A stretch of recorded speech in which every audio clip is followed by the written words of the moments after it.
내일장의 홀인원 코너로 넘어왔습니다. 내일장을 위해서도 어떠한 이야기에 주목해야 될까요? 오늘 시장이 주고 있는 특징과 함께 정리해 드리도록 하겠습니다. MTNW 나인원 박재호 어드바이저 인사 먼저 드릴게요. 어서 오십시오. 반갑습니다. 안녕하세요. 자, 첫 번째부터 시작을 해보도록 하죠. 홀인원 공략주 제1장부터 시작해 보도록 하겠습니다. 1장은 거래 대금인데요. 상위에 올라와 있는 종목들의 특징 어떻게 잡아볼 수 있을까요? 리스트 먼저 확인해 보시죠. 1위부터 5위까지 리스트업 되어 있습니다. 지난주 아니죠. 월요일이었습니다. 정답에 가깝다. 이게 정답이 아니겠냐라는 이야기를 해주신 것 같은데 일단 오늘 1위부터 5위 이렇게 올라와 있습니다. 오늘은 어떻게 평가하실 수 있는지 그리고 한 종목 꼽아서 이야기 추가로 들어볼게요. 일단 오늘도 정답인 것 같습니다. 오늘도 시장은 그렇다. 생각보다 좋은데 조금 아쉬운 점은 종목군들, 특히 개별주들, 시가총액이 좀 작은 종목군들 같은 경우에 급등락이 너무 극단적으로 좀 발생하고 있다 보니까 어떤 분들은 그동안 대형주보다는 중소형 개별주 또는 이슈주 위주로 거래하시던 분들 내가 매수하면 고점이고 내가 매수해서 조금 수익을 극대화하려고 버티면 윗꼬리에 내가 물려있고 뭐 이런 상황들이 오늘 상당히 좀 많이 발생했을 것 같고 특히 돌파 매매 하시는 분들, 장중 데이 트레이딩 하시는 분들 같은 경우에는 호가창에 어떤 매수가 몰릴 때 같이 좀 따라 들어가신 분들 같은 경우에는 제때 손절매를 안 하시거나 수익 폭이 좀 작다라고 해서 그것을 실현하지 않았을 경우에도 역시나 마찬가지로 조금은 어려운 그런 어떤 시장 상황이지 않았을까 싶습니다. 자, 반면에 대형주들은 참 좋았습니다. 지난번에 여러분들께 삼성전자에 대해서 이제 추세의 변곡점에 일단 임박했고 사실상 67,000원대를 이탈치 않는다라면 시장은 우상할 것이다라고 좀 말씀을 드렸는데 SK하이닉스를 좀 빼놓은 것 같아서 의미 있는 자리인 만큼 오늘 추가적으로 좀 설명을 드린다면 자, 일단은 앞서 말씀드린 것처럼 이제 D램. 자, 우리가 일반적으로 D램 하면은 많은 곳에서 이야기 나올 텐데 자, 이 방송을 시청하고 계신 분들의 연령층을 좀 고려해서 간단하게 좀 설명을 드린다면 여러분들께서 사용하고 계신 모든 거의 대다수의 전자제품, 기기에는 다 들어간다 보시면 되고 특히나 여러분들이 손으로 들고 다닐 수 있는 기기는 사실상 메모리 즉 D램 자체가 거의 다 꼽혀 있다고 좀 보시면 됩니다. 특히 뭐 PC라든지 또는 이제 스마트폰, 태블릿, 뭐 더 나아가서 냉장고에도 들어가고요. 특히 자동차에도 들어가고 있습니다. 그러니까 모든 데이터가 저장되는 곳에는 다 D램이 들어가 있다 보시면 되는데 이것 자체가 중국 쪽에 있어서 일단은 우리나라가 그동안에 조금 악재로 가지고 왔었던 재고 소진에 대한 어떤 부담감을 중국 덕분에 또는 어찌 보면 미국 덕분에 좀 부담감을 줄일 수 있게 되었고 앞서 말씀드린 것과 마찬가지로 빠르면 3분기 조금 길게 보더라도 올해 연말까지는 어느 정도 재고 수준을 상당 부분 좀 낮출 수 있을 것으로 좀 보여주고 있습니다.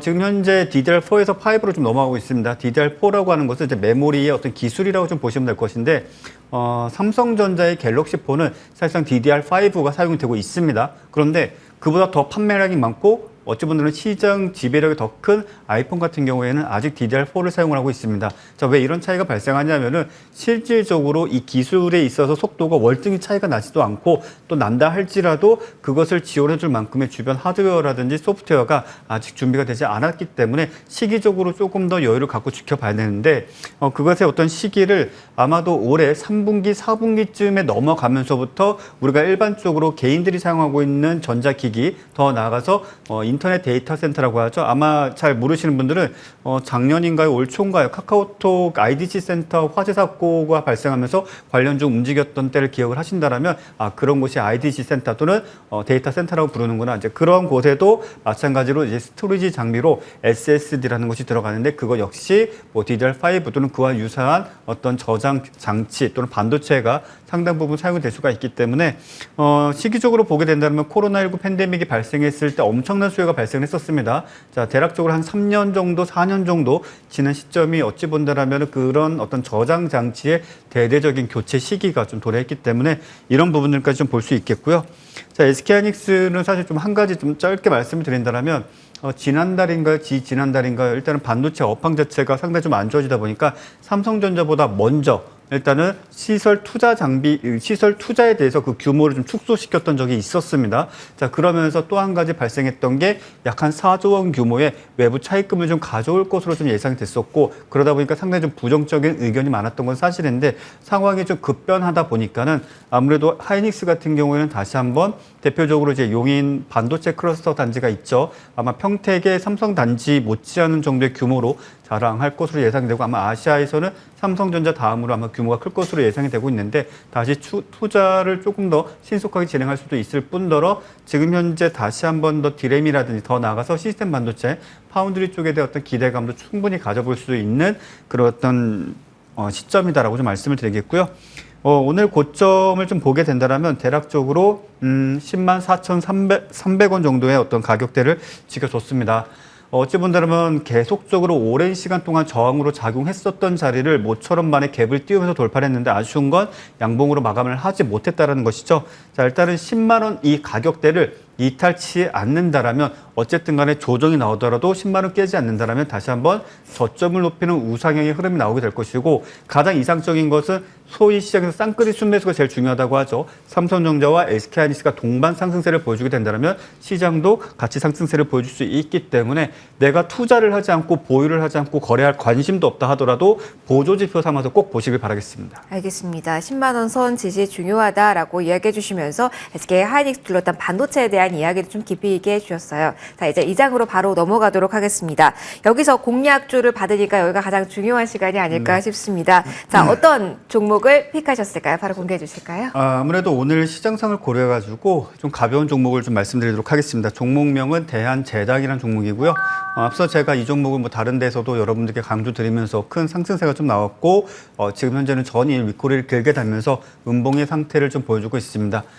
일단은 앞서 슈거 오퍼레이션에 대한 이야기가 계속 나오고 있었죠. 사실상 사탕수수에 대한 어떤 재배가 중국, 인도, 브라질 또 그 외 여러 국가들이 아마 올해는 작황이 좋지 않을 것으로 좀 예상이 되고 있다라는 이야기가 계속적으로 나오고 있습니다. 그에 따라서 수요량은 항상 일정하게 유지가 되고 있는데 공급량이 턱없이 부족한 상황이 오게 됨으로써 실제 우리나라 설탕을 제조하고 있는 기업들 역시 마찬가지로 도매가 인상에 대해서 다시 한번 재차 주장을 하고 있고 실제 소매가 역시 인상이 되고 있고 도매가도 같이 동반 상승세를 보여주고 있습니다. 어찌 본다면 인플레이션 정점을 찍었다라고 불리우는 상황에서도 물가를 올리는 대표적인 어떤 항목이 될 텐데 그런 과정 중에 있어서 일단 지금 기후 상황도 썩 좋지 않으니 관심 있게 보시길 바라겠고 자 중요 지지 가격은 3,600원, 손절가는 3,500원, 자 목표가는 4,300원 잡아드리도록 하겠습니다. 알겠습니다.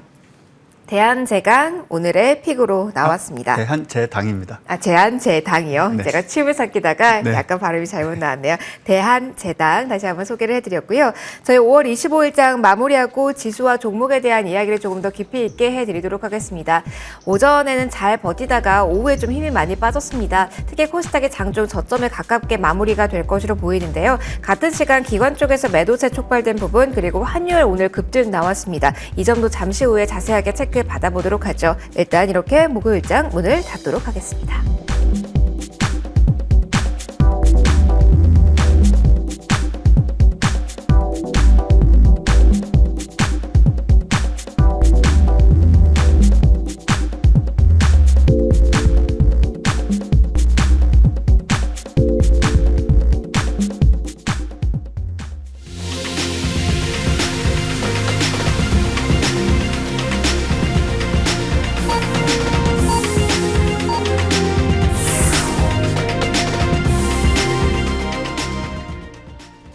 네, 목요일장 이렇게 마무리가 됐습니다.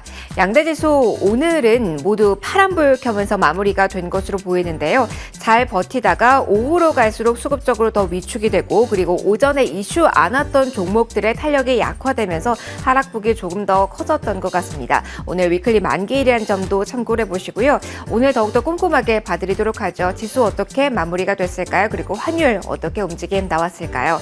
자, 마침표 어떻게 찍혔는지부터 확인하도록 하겠습니다. 코스피 지수가 0.49% 하락하면서 2,554선에서 마무리가 됐습니다. 장중에 좀 출렁거림이 있긴 했지만 그래도 2,550선에서의 흐름은 쭉 장중 내내 끌고 갔다는 점 확인해 보시고요. 코스닥은 0.9% 하락으로 마무리가 됩니다. 오늘 장중 저점이 845선인데요. 고점보다는 저점에 가깝게 오후장에 좀 많이 흔들림이 나왔습니다. 양대 지수 모두 빨간불 켠 시간은 길지가 않았습니다. 오전에 하락 전환 그리고 오후에 더욱더 빠지는 모습이 확인되면서 이렇게 마침표가 찍어졌다라는 부분 일단 체크해 드리겠습니다. 수급 이어서 체크해 보시죠. 수급적으로 보신다면 외국인은 오늘 사자세를 보였고요. 기관은 오늘 금융투자가 특히 매물 폭탄을 쏟아내는 모습이었고요. 연기금까지 이 매도세에 동참하는 모습 보였습니다. 연기금과 금융투자 쪽에서 나오는 물량 부담이 장중 내내 상당했습니다. 특히 기관 쪽에서 오늘은 대형주 위주로 팔자세를 가속해야 하는 모습이었고요. 특히 기관 쪽에서 금융업종과 함께 자동차 업종 많이 사이즈가 큰 종목 가운데 팔았다는 점 특징입니다. 반면에 오늘 외국인 매수 이 와중에 대형주 특히 그리고 IT 업종에 대한 집중도 높았다는 부분까지 확인시켜 드리겠습니다. 코스닥으로 넘어갈게요. 자, 코스닥에서는 기관 외국인 동반 매도였습니다. 기관과 같은 경우는 장 초반에 매수 여력을 좀 보여줬습니다만 11시 구간으로 갈수록 더욱더 꺾이는 모습 그리고 매도 전환이 그 이후에 완전히 나왔고요. 그 시점과 맞물려서 지수도 빨간불에서 파란불로 옮겨 붙었다는 점도 함께 보시면 될 것 같습니다. 오늘 기관 외국인 어제와 마찬가지로 동반 매도세 펼쳤습니다. 원달러 환율 오늘 주시해 보셔야 될 것 같습니다. 1319원 선에서 스타트가 됐고요. 오전에는 잠잠했습니다만 오늘 오후로 갈수록 고공행진하는 모습을 보였습니다. 이 정도면 급등이라는 표현을 환율 시장에서는 써도 되는데요. 8원 넘게 올랐습니다. 9원 가까이 오르면서 1326원 선까지 올라섰다라는 부분 그리고 계속해서 오늘 국내 이슈인 금리 결정 소화를 했고 그리고 미국의 이슈를 계속 주시해서 보셔야 되는데 부채 한도 협상에 난항을 겪고 있다. 그리고 FOMC 의사록 나왔는데 의원들 간의 의견이 모이질 않고 나뉘고 있다는 부분 이런 매크로 이슈들도 좀 꼼꼼히 보셔야 될 것 같습니다. 오전에 급등 나왔고요. 1326원 선이었습니다. 원달러 환율 체크해드렸습니다. 머니맵으로 좀 이동을 해보도록 할게요. 자, 종목별 현황을 오늘 보도록 하겠습니다. 오늘 전반적으로 내리는 종목의 수가 월등히 많았죠. 다만 주목을 해보셔야 될 부분은 반도체 그리고 인공지능에 대한 관심도는 높았다라는 점입니다. 특히 칩 관련해서 오늘 외국계 리포트도 영향을 받았고요. 전반적으로 외국의 숙북의 러브콜 그리고 엔비디아발 훈풍이라고 볼 수 있을 정도로 엔비디아 이야기가 많이 나온 쪽에 있습니다. 시세도 가장 강했고요. 거래대금 실린 종목으로 마감전에 체크해드린 종목 SK하이닉스입니다. 오늘 10만 원 선 위에서 마무리가 됩니다. 5.94% 플러스로 오늘 마무리가 되는 모습이었고요. 다만 IT가 전반적으로 좋다. 반도체가 모두 급등했다라는 건 아니라는 점도 함께 참고해 보시면 될 것 같습니다. 삼성전자 오늘 장중에 1분 정도 7만 원 선 터치도 나왔다는 점 함께 언급을 해드리고요. 시선 이쪽으로 이동을 해보면 빨간불이 많이 보이질 않습니다. 대다수의 종목이 오늘 하락권에서 맴돈 모습이었습니다. 오늘 LG화학도 1% 넘게 빠졌고요. LNF, 엘코프로도 이거를 연속해서 파란불 켜는 모습이었습니다. 해운 업황에 대해서 부정적인 기사들이 좀 많이 나오고 있습니다. 흠슬라라고 불렸던 HMM도 오늘 다시 한번 2%대 하락하는 흐름이 펼쳐졌고요. 현대차, 기아 같은 경우는 오늘 다시 한번 기관 쪽에서 매물 부담 상당한 가운데 오늘 장중 저점 부근에서 마무리가 됩니다. 그나마 조금 빨간불이 눈에 띄는 쪽은 시총 상위주 가운데 SK하이닉스 제외한다면 네이버입니다. 어제 일시적인 악재라고 이야기되는 중국발 이슈에 흔들림 컸었는데 오늘 되돌림 좀 나옵니다. 어제 하락을 모두 메우진 못했지만 1% 이상 오르는 모습 확인이 됐고요. 오늘 사이즈가 큰 종목 가운데 NC소프트 좀 마지막으로 언급해 드리려고 합니다. 어제 TL 신작 기대감 높은 이 신규 게임의 베타가 출시가 됐습니다. 공개가 되었는데 혹평이 쏟아졌습니다. 다른 신작들에 대해서는 긍정적인 의견 나오는데 유독 차갑습니다. 그래서 그런지 6%나 빠지면서 오늘 게임주 가운데서도 유독 큰 폭의 하락세가 나왔다라는 점 NC소프트의 주가 흐름까지 체크해 드렸습니다. 시장 전반적인 분석이 더 중요할 것 같습니다. 오늘 그래도 7만 전자에 대한 이야기도 했고요. 10만 닉스에 대한 이야기도 했고요. 이 점은 긍정적입니다. 라운드 넘버 측면에서요. 그런데 그 외를 본다면 조금 서운한 부분도 좀 있거든요. 분석을 좀 들어보고자 합니다. 위원님, 오늘 장은 어떻게 평가해 볼 수 있을까요? 일단 대형주의 어떤 방향성을 놓고 보게 된다면 시장 자체를 일단은 투자의 관점으로 접근하시는 분들께 상당히 좋은 시장으로 생각이 되고요. 어찌 본다면 이제 트레이딩 관점으로 중소형 개별주 위주의 소위 급등주 매매 또는 시가총액이 1,000억 원, 2,000억 원 내외의 종목군들 위주로 일단은 단기 스윙이라든지 데이 트레이딩 하시는 분들께는 상당히 좀 피곤스러운 시장이지 않을까. 특히 오전장 대비 오후장까지 시세가 유지되는 경우가 거의 없기 때문에 사실상 당일의 시세는 오전 대략 한 30분 만에 다 끝나버리는 그런 어떤 상황들이 계속적으로 발생을 하고 있습니다. 어찌 본다면 오전 30분 또는 1시간 내에 그날의 어떤 수익을 다 챙기고 사실상 책상에서 멀리 떠나는 것이 수익을 지키는 가장 좋은 전략이 될 수도 있는 상황인데요. 일단 지금 시장은 악재도 호재도 없습니다. 즉 이 말은 무슨 말인가 하니 디폴트를 지금 할 것인가 말 것인가. 지금 현재 뭐 앨런 의장 같은 경우 일단 디폴트에 대해서는 상당히 좀 부정적인 의견을 제시했다가도 다시 또 긍정적인 의견도 제시하기도 하고요. 바이든 대통령 같은 경우는 지금 현재 연임에 대해서 상당히 좀 신경 쓰고 있다 보니까는 디폴트라는 것은 사실상 존재할 수도 없고 또 그런 상황은 절대 오지 않을 것이다라는 주장을 계속적으로 피력하고 있습니다. 이에 대해서 이제 구체적인 어떤 사안들은 아마 6월 초쯤에 그 결정된 사안들이 좀 나올 것으로 보여지고 있는데요. 뭐 디폴트라는 것은 쉽게 말씀을 드린다면 돈을 빌려왔는데 돈을 갚을 수 없다라고 그냥 선언을 해버리는 것과 유사하다고 보시면 됩니다. 더 나아가서 돈을 빌려왔는데 이자를 갚아야 되는데 이자도 못 갚는 상황, 즉 지금 현재 미 정부의 디폴트라는 것은 지금 현재 미국 중앙은행에서 가지고 왔던 돈, 그 화폐에 대해서 또는 양적 완화로 계속적으로 돈을 끌고 왔었던 이 부분에 대해서 지금 사실상 이자 비용 자체도 제대로 지급하지 못한 상황이고 더 나아가서 지금 현재 돈을 또 빌려와야 되는 상황인 거예요. 자, 그러다 보니까 이것 자체가 디폴트 우려감 또는 확실하다 또는 그렇지 않다. 계속적으로 이야기가 되고 있는데 아마 이번 위기를 넘긴다 할지라도 다음 트럼프 지금 현재 후보로 트럼프도 나올 것으로 예상되는데 좀 그 맞대결이 벌어질 때 한 가지 이슈로 작용할 것으로 보여지고요. 자, 외인 같은 경우에 지금 현재 선물 시장에서 상당히 매도량을 좀 크게 늘려왔습니다. 하지만 이거 자체가 뭐 내일의 시장의 방향성을 결정지을 정도의 어떤 중요 사항은 아니다라고 좀 판단을 하고 있고요.